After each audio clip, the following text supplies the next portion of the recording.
নমস্কার, পিঙ্কুস কিচেনে আপনাদের অনেক অনেক স্বাগত জানাই।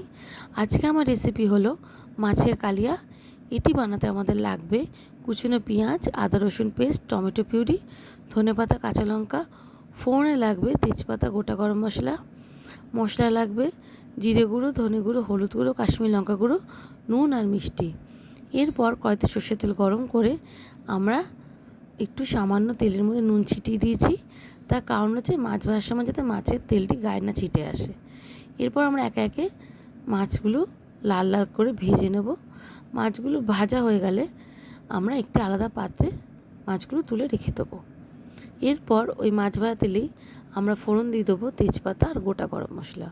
ফোড়ন হয়ে গেলে তাতে আমরা অ্যাড করে দেবো কুচনো পেঁয়াজ। পেঁয়াজগুলো বেশ হালকা লাল লাল করে ভেজে নিতে হবে। পেঁয়াজগুলো হালকা লাল লাল করে ভাজা হয়ে গেলে তাতে আমরা অ্যাড করে দেবো আদা রসুন পেস্ট। আদা রসুন পেস্টটি বেশ কিছুক্ষণ ধরে কষাতে হবে যতক্ষণ না আদা রসুনের গন্ধটা কেটে যাচ্ছে। আদা রসুনের গন্ধটি কেটে গেলে আমরা তাতে অ্যাড করে দেবো হলুদ গুঁড়ো, জিরে গুঁড়ো, ধনে গুঁড়ো, কাশ্মীরি লঙ্কা গুঁড়ো, নুন আর মিষ্টি দিয়ে মশলাগুলো কিছুক্ষণ ভাজা ভাজা করতে হবে। তারপর তাতে আমরা অ্যাড করে দেবো টমেটো পিউরি দিয়ে বেশ কিছুক্ষণ ধরে কষাতে হবে যতক্ষণ না মশলা দিয়ে তেল ছেড়ে যাচ্ছে।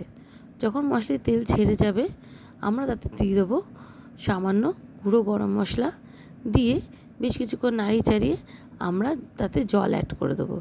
দিয়ে যখন ঝোল ফুটে উঠবে আমরা একে একে মাছগুলো ঝোলে ছেড়ে দেবো। দিয়ে ওপর দিয়ে দিয়ে দেবো সামান্য ধনেপাতা কুচোনো দিয়ে চাপা দিয়ে আমরা কিছুক্ষণ হতে দেবো। তারপর চাপা খুলে আমরা আবার একটু জল দিয়ে দেবো চেরা কাঁচা লঙ্কা দিয়ে নাড়িয়ে চাড়িয়ে আমরা আবার কিছুক্ষণ জন্য চাপা দিয়ে রেখে দেবো।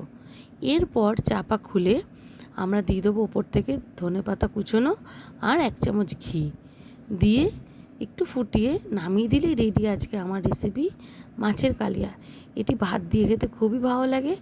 আমার রান্না যদি আপনাদের ভালো লেগে থাকে please like, follow, share and subscribe. ধন্যবাদ।